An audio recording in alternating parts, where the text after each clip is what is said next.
നമസ്കാരം. കൃഷ്ണ കൃഷ്ണ മുകുന്ദ ജനാർദ്ദന, കൃഷ്ണ ഗോവിന്ദ നാരായണ ഹരേ, അച്യുതാനന്ദ ഗോവിന്ദ മാധവ, സച്ചിദാനന്ദ നാരായണ ഹരേ. ശ്രീ ഗുരുവായൂരപ്പന്റെ ഇഷ്ടത്തോഴനായി ക്രിസ്തു അബ്ദം 8-ാം നൂറ്റാണ്ടിൽ ജീവിച്ചിരുന്ന ഭക്തനായ ഒരു നമ്പൂതിരിയുടെ കഥ. പൂന്താനം. ഇന്നലെയോളം എന്തെന്നറിഞ്ഞില്ല, ഇനി നാളെയും എന്തെന്നറിഞ്ഞില്ല, ഇനി കണ്ട തടിക്കു വിനാശവും, ഇന്ന നേരമെന്തേതും അറിഞ്ഞില്ല. കൃഷ്ണചിന്ത തുളുമ്പുന്ന ഗീതങ്ങളും ഭക്ത്യാധിഷ്ഠിത തത്വചിന്ത പ്രകാശിപ്പിക്കുന്ന കാവ്യങ്ങളും കൊണ്ട് മലയാളികളെ പ്രചോദിപ്പിച്ച കവി പൂന്താനം. പൂന്താനത്തെക്കുറിച്ച് ധാരാളം ഐതിഹ്യങ്ങൾ പ്രചരിച്ചിട്ടുണ്ട്. പൂന്താനം എന്ന ഇല്ലപ്പേരിലാണ് അദ്ദേഹം അറിയപ്പെട്ടിരുന്നത്. മലപ്പുറം ജില്ലയിൽ പെരിന്തൽമണ്ണ താലൂക്കിൽ നെന്മേനി അംശത്തിൽ പൂന്താനം അഥവാ പൂങ്കാവനം എന്ന കവിഗൃഹത്തിലെ ഒരു നമ്പൂതിരി, ശുദ്ധനായ ഒരു നമ്പൂതിരി. പൂന്തേനാമ്പലകാവ്യം കണ്ണനു നിവേദിച്ച പൂന്താനം, ജ്ഞാനപ്പാന പാടിയ പുംസ്കോകിലം. പൂന്താനം ജ്ഞാനപ്പാന പാടിയ പുംസ്കോകിലം. ഏറെക്കാലം പൂന്താനത്തിന് മക്കളില്ലായിരുന്നു. ആ ദുഃഖത്തിലും അദ്ദേഹം കൃഷ്ണനിൽ അഭയം തേടി. കൃഷ്ണൻ മനസ്സിൽ കളിക്കുമ്പോൾ ഉണ്ണികൾ മറ്റു വേണമോ മക്കളായി. ഉണ്ണിക്കണ്ണൻ കനിഞ്ഞു. വളരെ കാലത്തെ പ്രാർത്ഥനയ്ക്ക് ശേഷം പൂന്താനത്തിന് ഒരു ഉണ്ണി പിറന്നു. ഉണ്ണിക്കണ്ണനെ പോലെ സുന്ദരനായ ഒരു ഉണ്ണി. പൂന്താനത്തിനും അദ്ദേഹത്തിന്റെ വേളിക്കുമുണ്ടായ സന്തോഷത്തിന് അതിരില്ലായിരുന്നു. ഉണ്ണിയുടെ അന്നപ്രാശനാടിയന്തര കർമ്മം, ചോറൂണ് കർമ്മം, കഴിവിനൊത്തവണ്ണം അത് ആർഭാടമായി തന്നെ നടത്തുവാൻ അവർ തീരുമാനിച്ചു. എല്ലാവരെയും ക്ഷണിച്ചു. ക്ഷണിച്ചവരെല്ലാം വന്നു. മുഹൂർത്തം രാത്രിയിലായിരുന്നു. ഉണ്ണിയെ ഒരു ഭാഗത്ത് ഉറക്കിക്കിടത്തിയിട്ട് പൂന്താനത്തിന്റെ പത്നി അതിഥികളെയും മറ്റും സ്വീകരിക്കുന്നതിന് വേണ്ടി ഉമ്മറത്തേക്ക് പോയി. ഈ സമയം അതിഥിയായി വന്ന ഏതോ ഒരു സ്ത്രീ ഉണ്ണി കിടന്നുറങ്ങുന്നത് ശ്രദ്ധിക്കാതെ തന്റെ ഉത്തരീയം ഉണ്ണിയുടെ മേൽ അലക്ഷ്യമായി ഇട്ടിട്ട് പോയി. പിന്നാലെ വന്ന മറ്റൊരു സ്ത്രീ അവരുടെ മേൽ കൊണ്ടൂരി അവിടെ ഇട്ടു. ചോറൂണിന്റെ മുഹൂർത്തത്തിന് അല്പം മുമ്പ് ഉണ്ണിയെ എടുത്ത് കുളിപ്പിക്കുവാൻ അയച്ചെന്ന ആ അമ്മ കണ്ടത് ആ തുണിക്കെട്ടുകൾക്കിടയിൽ ശ്വാസം മുട്ടി മരിച്ചു കിടക്കുന്ന തന്റെ പൊന്നോമന പുത്രനെയാണ്. എന്റെ മോനെ, എന്ത് പറ്റി? കണ്ണു തുറക്കണ. അവർ ബാവിട്ട് നിലവിളിച്ചു. പൂന്താനവും ആ കാഴ്ച കണ്ട് സങ്കടം സഹിയാഞ്ഞ് തല തല്ലിക്കരഞ്ഞു. ആറ്റുനോറ്റുണ്ടായൊരുണ്ണി, ആയിരം നേർച്ച നേർന്നുണ്ടായൊരുണ്ണി, ആദി സമ്മാനിച്ചു പോയോ നീ ആരോമലാം കണ്ണനുണ്ണി. പുത്രവിയോഗം പൂന്താനത്തിന്റെ മനസ്സിനെ ആകപ്പാടെ ഉലച്ചു. ഉണ്ണി മരിച്ചതോടെ അദ്ദേഹം തീർത്തും വിരക്തനായി. ആ ദുഃഖത്തിൽ ഉള്ളുരുകി എഴുതിയതാണത്രേ ഇഹലോക ജീവിതത്തിന്റെ നശ്വരത വെളിവാക്കുന്ന ജ്ഞാനപ്പാന. കണ്ടു കണ്ടങ്ങിരിക്കും ജനങ്ങളെ കണ്ടില്ലെന്നു വരുത്തുന്നതും ഭവാൻ. 2-4 ദിനം കൊണ്ടൊരുത്തനെ തണ്ടിലേറ്റി നടത്തുന്നതും ഭവാൻ. മാളിക മുകളേറിയ മന്നന്റെ തോളിൽ മാറാപ്പു കേറ്റുന്നതും ഭവാൻ. തോളിൽ മാറാപ്പു കേറ്റുന്നതും ഭവാൻ.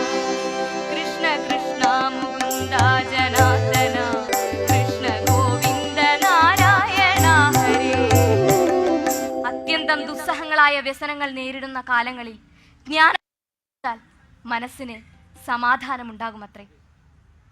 പുത്രവിയോഗത്തെ തുടർന്ന് പൂന്താനം ഗുരുവായൂരപ്പനിൽ അഭയം തേടി. പൂന്താനം ഗുരുവായൂർ അമ്പലത്തിലെത്തുമ്പോൾ അവിടെ ഒരാൾ രോഗശമനത്തിനായി ഭജന ഇരിക്കുന്നുണ്ടായിരുന്നു. മഹാസംസ്കൃത പണ്ഡിതനായ മേൽപ്പത്തൂർ നാരായണ ഭട്ടതിരി. വിദ്വാനായ ഭട്ടതിരിക്ക് പൂന്താനത്തോട് അകമേ പുച്ഛമായിരുന്നു. പൂന്താനം ഒരു ദിവസം ഭട്ടതിരിയെ കാണാനെത്തി. ഒപ്പം താൻ രചിച്ച കാവ്യവും കയ്യിൽ കരുതി. എന്താ പൂന്താനം? ഒന്നുമില്ല, വെറുതെ ഒന്ന് കാണാൻ വന്നതാ. ഓഹോ, കണ്ടൂലോ, എന്നാ പോയിക്കൂടെ?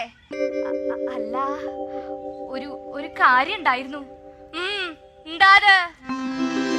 ഉണ്ടൊരു കൃതി, അല്ല വികൃതി, എന്റേതായി ചൊൽക്കൊണ്ടെഴുമങ്ങുന്നതിൻ പിഴകൾ തീർത്താൽ കൊള്ളാം. ഭട്ടതിരി പുച്ഛത്തോടെ പൂന്താനത്ത് നോക്കി. ഇത് സംസ്കൃത കാവ്യാണോ? അല്ലല്ലോ. വിദ്വാനായ എന്നെ ഈ ഭാഷാകാവ്യം കാണിക്കാൻ താങ്കൾക്ക് എങ്ങനെ ധൈര്യം വന്നു?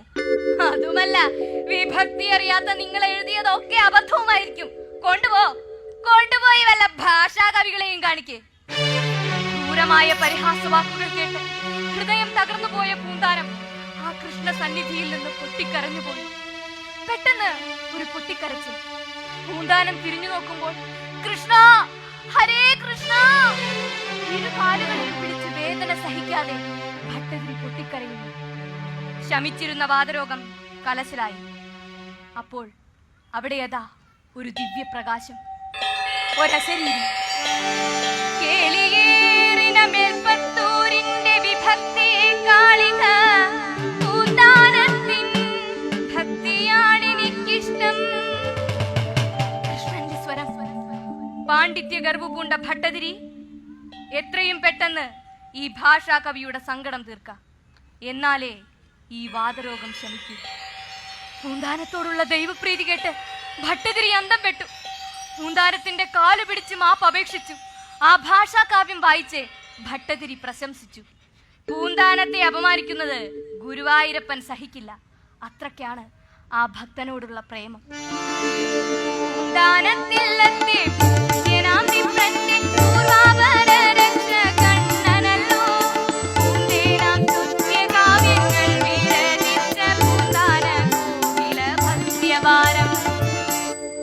പൂന്താനത്തിന് പാണ്ഡിത്യം കുറവായിരുന്നുവെങ്കിലും ഗുരുവായൂരമ്പലത്തിൽ പല പണ്ഡിതന്മാരും ഭാഗവതം വായിച്ച് അർത്ഥം പറയുന്നത് കേട്ട് കേട്ട് ഭാഗവതം തന്നെ അദ്ദേഹത്തിന് ഹൃദിസ്ഥമായി. ആര് ഭാഗവതം വായിച്ചാലും അർത്ഥം പറയാൻ പൂന്താനം വേണമെന്നായി ആളുകൾക്ക്. അതോടെ പണ്ഡിതന്മാർക്ക് പൂന്താനത്തോട് അസൂയയുമായി. ഇയാളെ ഒരു പാഠം പഠിപ്പിക്കണം അവർ തീരുമാനിച്ചു. അന്ന് ഗുരുവായൂരപ്പന് ഏറ്റവും പ്രിയപ്പെട്ട രുക്മിണി സ്വയംവരമായിരുന്നു ഭാഗം. രുക്മിണിയുടെ ദൂതുമായി ഒരു ബ്രാഹ്മണൻ കൃഷ്ണനെ കാണാൻ ചെന്നതാണ് സന്ദർഭം. രുക്മിണി ഇങ്ങനെയൊക്കെ പറഞ്ഞേ, ഒരെഴുത്തും കൊടുത്തയച്ചു എന്ന് പൂന്താനം അർത്ഥം പറഞ്ഞു. ഹേ, ആ പറഞ്ഞത് ശരിയല്ല. എഴുത്തു കൊടുത്തയച്ചു എന്ന് ഏത് ശ്ലോകത്തിലാണ് പറഞ്ഞിട്ടുള്ളത്? പൂന്താനം ഇളിഭ്യനായി. അപ്പോൾ ശ്രീകോവിലിനകത്തു നിന്ന് ഒരശരീരിയുണ്ടായി. എഴുത്തു കൊടുത്തയച്ചില്ല എന്ന് ഏത് ശ്ലോകത്തിലാണ് പറഞ്ഞിട്ടുള്ളത്? ആ പണ്ഡിതൻ എന്റെ അടുക്കിലേക്ക് വന്നപ്പോൾ രുക്മിണിയുടെ ഒരെഴുത്തുകൂടി കൊണ്ടുവന്നിരുന്നു. സാക്ഷാൽ കൃഷ്ണന്റെ ശബ്ദം കേട്ട് അവിടെ കൂടിയിരുന്നവർ അത്ഭുതപ്പെട്ടു. കൃഷ്ണൻ പൂന്താനത്തിന്റെ രക്ഷയ്ക്കെത്തി.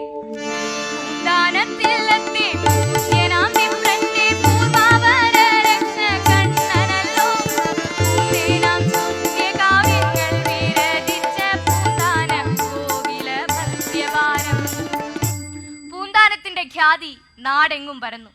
ക്ഷേത്രത്തിലെ നമസ്കാര ഭക്ഷണത്തിന്റെ സമയത്ത് പൂന്താനത്തിന് സ്ഥിരമായി മാന്യസ്ഥാനം നൽകി ആദരിച്ചു. പക്ഷേ അന്നൊരു ദിവസം, പൂന്താനം, നമസ്കാര സദ്യക്ക് മാന്യസ്ഥാനത്തിരിക്കണ്ട. ക്ഷേത്രത്തിൽ മഹാപണ്ഡിതൻ വന്നിരിക്കുന്നു. വിദ്വാനും വേദാർഹനുമായ ഇദ്ദേഹത്തിനു വേണ്ടി പൂന്താനം സ്ഥാനം ഒഴിഞ്ഞു കൊടുക്കുക. ക്ഷേത്രാധികാരികളുടെ തീരുമാനം പൂന്താനത്തെ ദുഃഖിതനാക്കി. ആ സ്ഥാനം ഒഴിഞ്ഞു കൊടുക്കാൻ പൂന്താനം വിഷമിച്ചു. ഒഴിഞ്ഞു കൊടുക്കില്ലെന്നോ? ഇത്രയ്ക്ക് അഹങ്കാരായോ? എഴുന്നേറ്റ് പോണം. ഞാൻ പോവില്ല. എന്ത്? ആരുമില്ല ഇയാളെ പിടിച്ച് പുറത്താക്കാൻ? ക്ഷേത്രാധികാരികൾ പൂന്താനത്തെ പിടിച്ചു വലിച്ച് അവിടെ എഴുന്നേറ്റു. അദ്ദേഹം കണ്ണുനീർ പൊഴിച്ചു. വേണ്ട, എനിക്കൊരു സ്ഥാനവും വേണ്ട. കൂടിയല്ല പിറക്കുന്ന നേരത്തും കൂടിയല്ല മരിക്കുന്ന നേരത്തും മധ്യ ഇങ്ങനെ കാണുന്ന നേരത്ത്